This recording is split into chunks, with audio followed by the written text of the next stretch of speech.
Hi, this is David. We are continuing our series where we're walking through the lessons in Mastering GitHub Copilot, which was created by the GitHub team and Microsoft Learn. In particular, we're going through this one down here, Getting Started with GitHub Copilot. If you want to follow along, you can go to this URL, github.com/mastering GitHub Copilot for paired programming. I know that's a long URL. I will put it in the show notes so you can find it more easily. But if I click on this, you can see the details of this one right here. And what I've done is actually forked this repository into my own GitHub account. I would recommend doing that as well. And you can see that right here. Here's my own GitHub account with that lab in it. In the last two videos, we covered step one of this lab here, Hello Copilot, which showed us how to use GitHub Copilot Chat to ask questions and get answers about the code base and about how to run commands, things like that. In step two, we asked it for recommendations of how to change the code. And we can see both those videos in the last two videos that we ran. I recommend watching them. They're pretty short, and we're going to build on that in this video. In step three, what we're going to do is use a different mode. Steps 1 and 2 use the Ask mode of GitHub Copilot, in which case it didn't make any changes to the code, it just answered your questions. With the Edit mode, it can actually make changes to the code. It doesn't actually commit those changes to the code until you tell it to, but it'll show those changes in line as you're doing it. And the Edit mode has a few advantages. One, just like the Ask mode, it works with natural language. You can ask a question in a language like English and it'll respond in English, but it also can work with multiple files at the same time, which is really nice because often a change requires you to update more than one file. And you can even give it hints. You can say, these are the files that are relevant to this question, so focus on those files first. And that will help Copilot to provide a better answer by providing that context to it.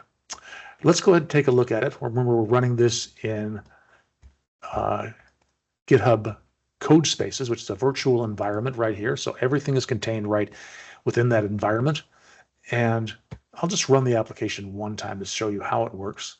If I go down to this sidebar here and click Run, then it starts it up, open in browser, and we can see here are the cards of the activities.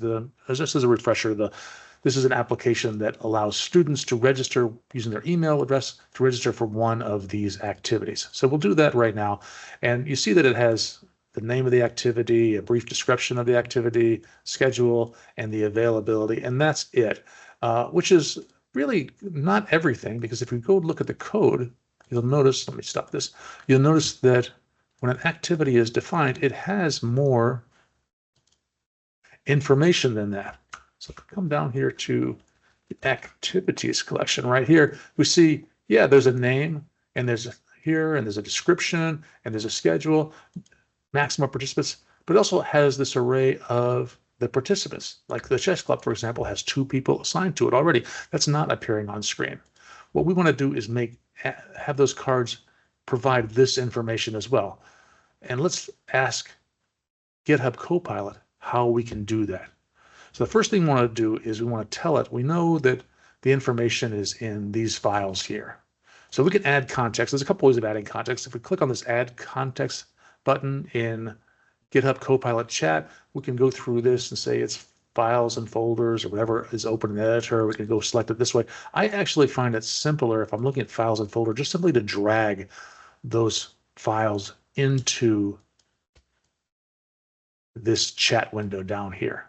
And you see they appear, this JS file, HTML file, and CSS file. And now I'll ask it a question, and this will be a hint as to where the code should be changed and what code it should be looking at. My question is, I'll expand this to make it easier to read. Hey Copilot, can you please edit the activity cards to add a participants section? It will show what participants that are already signed up for that activity as a bulleted list.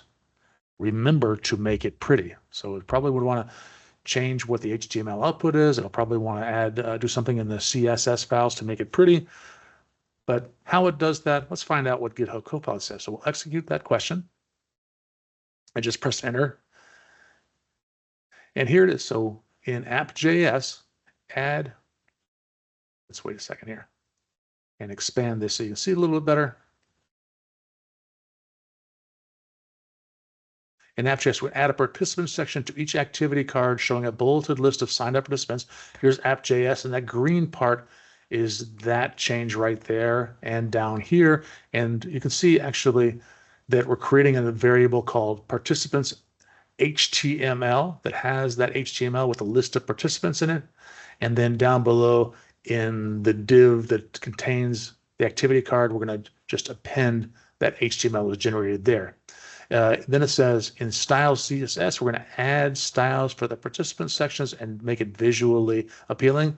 If I go over here to this, we see a green section here in styles.css. And then it adds things to the activity card right here. There are actually 4 changes. I can actually go through these and look at each one of those changes. Those 4 sections. They're green because they haven't really been committed to that file yet. If we don't like them, we can undo it, or we can select keep on each one of those. So let's go up to change 1. I'll keep that. I'll keep that. And so each one of these files I've updated by clicking keep, and now we should see the change. They're no longer green in here, but it's actually been changed. So let me go ahead and close these, and I will run this application again.